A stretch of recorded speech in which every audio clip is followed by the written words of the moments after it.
Welcome in, everybody, to the Week 4 Commissioner's Address for Drunken Fumble. It is Rivalry Week. If you guys didn't already know that, you play your rivals in Week 4 and again in Week 13, I want to say, whatever American Thanksgiving week is. And let's hop right into the matchups. First one, Commish Prime taking on Chubb in my Butker. This was a real close matchup. I was projected to lose for pretty much the whole weekend.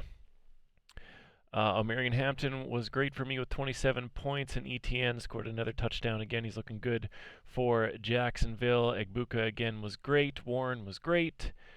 Malik Neighbors tore his ACL, which is a huge hit to my team, as well as the New York Giants, who were able to pull out a win against the Los Angeles Chargers in Jackson Dart's first start. With him and Scadaboo there, their future looks a little brighter than it did a couple weeks ago, with Russell Wilson now riding the bench.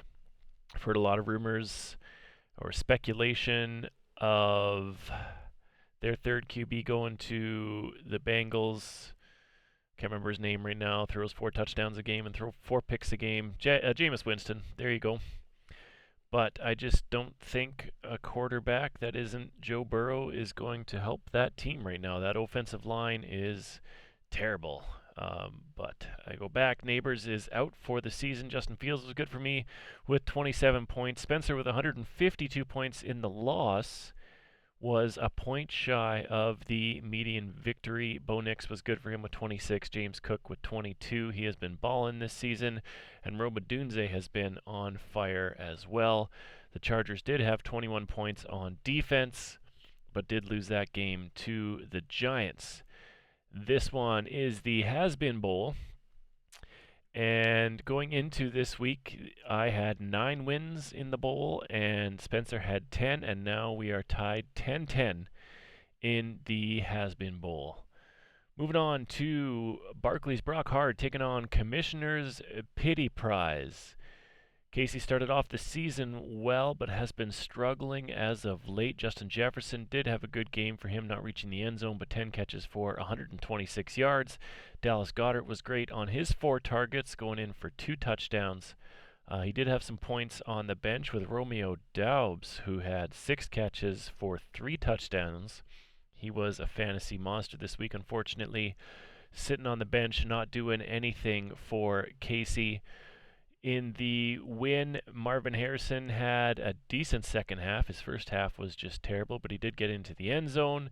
Xavier Worthy was a beneficiary of the wide receiver injuries in Kansas this week, and he was good. He had 5 catches as well as 2 carries for another 38 yards on top of his receiving yards.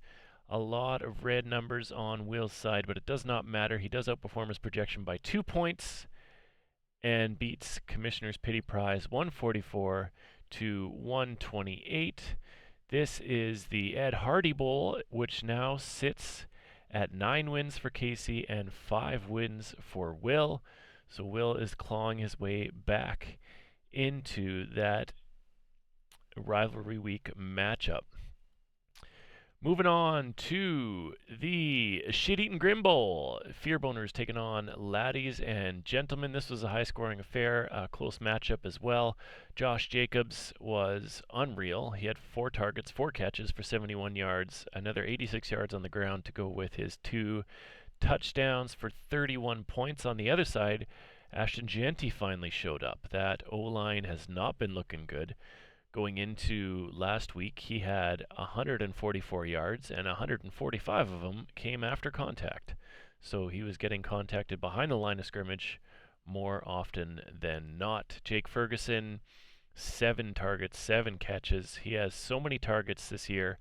I think he's second only to Puka Nacua, who has been going off as of late. Breece Hall is looking good. Braylon Allen, I think, did get injured in that game, so I'm not sure what his status is. Carson Wentz looked good, fantasy-wise anyway, against the Pittsburgh Steelers in the Ireland game, but the Minnesota Vikings did lose. Detroit defense with 27 points for Rob in the loss, who is now 1-7. Fearboners with the victory, 164 to 150. Not a lot of points left on the bench. DK Metcalf did have a decent day, 5 catches for $126 and a touchdown for Shane, but he did not need it as he comes away with the win. And this series now stands Casey with 9 wins. Oh, I'm looking at the wrong one. Shane with 9 wins and Rob with only 3. 6 wins down in the heads-up matchup between those two. Moving on to Bijan Maystord taking on the waiver wire. Bijan Maystord was the manager who just bumped Spencer out of the median victory by a little more than a point. Baker Mayfield with 19, Bijan plugging away as always, 28 points for Bijan. He had 181 all-purpose yards. He just rolled over the Washington Commanders as Atlanta won that game in a bounce back since losing 30-0 against the Carolina Panthers. Christian McCaffrey looked good. His usage is high as they don't have a lot of playmakers healthy there, although they played last night and a few guys came through for them. Mac Jones looked terrific. Cortland Sutton with 19 points. Matthew Stafford with 27 points. One of the best quarterbacks in the league right now, unable to beat the 49ers last night, but they did come close. I still feel like they should have kicked the field goal and continued overtime. Instead, they went for it on 4th down, failed to convert, and the 49ers won the game. Minnesota defense did come back down to earth this week with an 11-point showing against Pittsburgh. On his bench, Bijan Maystord, 30 points, nearly 31 from Dak Prescott, nearly 28 points from Willie Marks, who looks like a bright spot in an otherwise difficult start for the Houston Texans. They did roll the Tennessee Titans 26-0. So 2 big point scores on his bench. He's making those waiver pickups early and getting on guys a week before they go off. So well done to Eric in that front. He will come away with 2 victories this week, improving to 7-1, and Nick falls to 5-3. And one thing I would like to mention, I was going to stop strictly giving this to the low score of the week, and I thought, if I didn't find a real difficult bench spot or something like that, that somebody sat, maybe I'd give it to the biggest blowout. Well, Nick, you were both of these things. You had the lowest score of the week, and you were the biggest blowout, losing by 28 points to your rival. And in your head-to-head matchup, Eric is clawing his way back in slowly. Nick has 11 wins in this matchup, which is a league high in rivalry weeks, and Eric has 6 now. So Nick, you are the bitch of the week, unfortunately for you. Now let's move on to one of the highest scoring matchups of the week. She loved Penix when I dick her, 191 points, actually more than doubling his score from last week. And according to Sleeper, he could have had even more. I think in an optimal lineup, he would have had 220, I think is what it said in the weekly report. But you did come away with a victory, 191 to 163, improving from your 92 points last week. Patrick Mahomes with 27 points. Kenneth Gainwell with 31 points. He looked great after the Jaylen Warren injury. Derrick Henry looks rather pedestrian these last few games. He had 7.8 points, and he did hang on to the ball, which is good because he has been struggling to do that as of late. And Lamar Jackson is not starting for the Baltimore Ravens this week. That will be Cooper Rush, the ex-backup of the Dallas Cowboys, will be starting for the struggling Baltimore Ravens this coming week. On the other side, Jordan Addison, Drake London had good days. DeAndre Swift had a decent day. Kyler was okay. Drake May was good.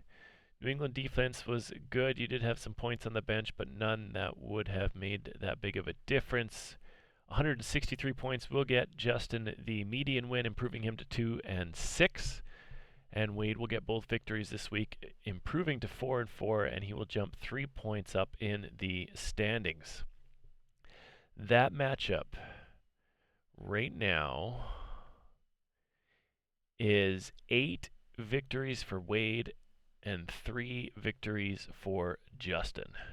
So ahead by 5 victories is Wade in the In My Other League Bowl, established 2017. Now, moving on to the Newbie Bitch Bowl. We have Rob Brown Puka taking on Kamara Chameleon. And Mickey was close to the median, but didn't get it. And Infuse will get the median win and the head-to-head win. Jordan Love with 26 points in a crazy game in Dallas that ended 40-40. It was a fun game to watch, but really unsatisfying that it ended in a 40-40 draw. I feel like that overtime period should be 15 minutes instead of 10, and just keep it going. I know everybody was exhausted, especially the defenses at the end of that game. There was a lot of offensive snaps, but that one ended in a 40-40 draw. Puka Nacua with 13 catches for $170 and getting into the end zone. I believe that was actually his first touchdown of the season. He had another one, I believe, last night against the 49ers. Amon-Ra might be the best early wide receiver in the draft, because you've got Jamar, and you've got Neighbors, and you've got JSN, and you've got CD, who's injured. Amon-Ra is looking like a great pickup. Tyreek Hill is going to miss the rest of the season, probably more. He has multiple torn ligaments in his knee. He was definitely in shock after that injury. He was smiling coming off the field. Maybe it's because he doesn't have to play with Tua anymore, because he is not going to be a Dolphin when he comes back from that injury. It looked bad. I don't know if you guys saw it, but his whole leg was twisted the wrong way. And the first report came out, and it's like, oh, it's just a dislocated knee. And it's like, yeah, okay. Josh Allen in the loss for Mickey with 27 points, and the Philadelphia Eagles with 22. Both good showings, but 149 points is not going to do it. This matchup now stands at 2 wins for Jordan and 3 wins for Mickey, so that one is closing up as well. That is going to do it for the Week 4 Commissioner's Address. Stay tuned for the rest of the football this weekend, and the next episode coming out on Wednesday or Thursday next week. Y'all have a good one. May your players stay ever healthy and unproductive. Commish out.